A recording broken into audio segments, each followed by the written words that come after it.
ఇగో ఇంట్లో చక్కెర చాపత్తి సబ్బులు పప్పులు ఇట్లా అన్నీ అయిపోయినుండే. ఇక నేనేం చేసిన ఆడకట్టోళ్ళనోళ్ళనన్న షేపాయి అడుగుతా అని ఈ పక్కింటక్క దగ్గరికి పోయినా. ఇక వాళ్ళత్త గులిగి జత్తుంది అయి గింతద్మానం ఉంటారా?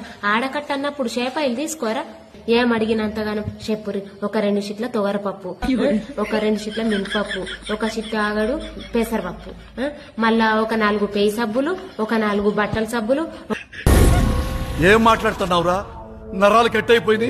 ఒక లడి షాంపూ ప్యాకెట్లు అడిగిన గంతదానికి అల్లత్త గులిగి సగం అవుతుంది. దాని గురుగుడెత్తయ్యని నా ఇంటికి ఎన్న రానం లేదా షేపాయికి.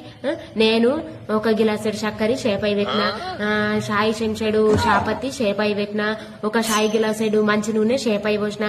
ఇవన్నీ షేపాయిలు కావని పెట్టినాయి. ఆలు పెట్టినాయి షేపాయిలట. గులిగి జత్తుంది. దాని గులుగుడు పిత్తన పడెద్దు.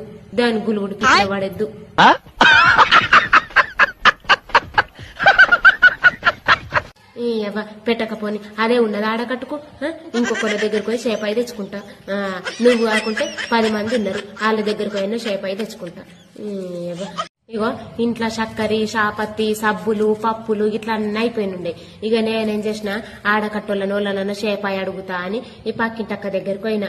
ఇక వాళ్ళత్త గులిగి జత్తుంది అయి గింతద్మానం ఉంటారా? ఆడకట్ట అన్నప్పుడు షేపాయిలు తీసుకోరా? ఏం అడిగినంతగానం చెప్పురి. ఒక 2 షిట్ల తొగరపప్పు, ఒక 2 షిట్ల మినపప్పు, ఒక షిట్ ఆగడు పెసరపప్పు, మళ్ళా ఒక 4 పేయి సబ్బులు, ఒక 4 బట్టల సబ్బులు. ఏం మాట్లాడుతున్నావురా? నరాలు కట్ అయిపోయింది. ఒక లడి షాంపూ ప్యాకెట్లు అడిగిన గంతదానికి అల్లత్త గులిగి సగం అవుతుంది. దాని గురుగుడెత్తయ్యని నా ఇంటికి ఎన్న రానం లేదా షేపాయికి.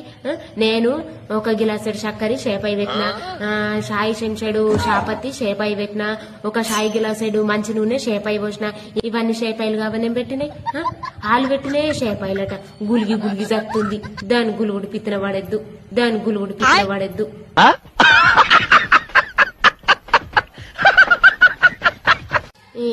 పెట్టకపోని అదే ఉన్నది ఆడకట్టుకు. ఇంకొకరి దగ్గరకు పోయి షేపాయి తెచ్చుకుంటా. నువ్వు కాకుంటే 10 మంది ఉన్నారు, వాళ్ళ దగ్గరకు పోయినా షేపాయి తెచ్చుకుంటా.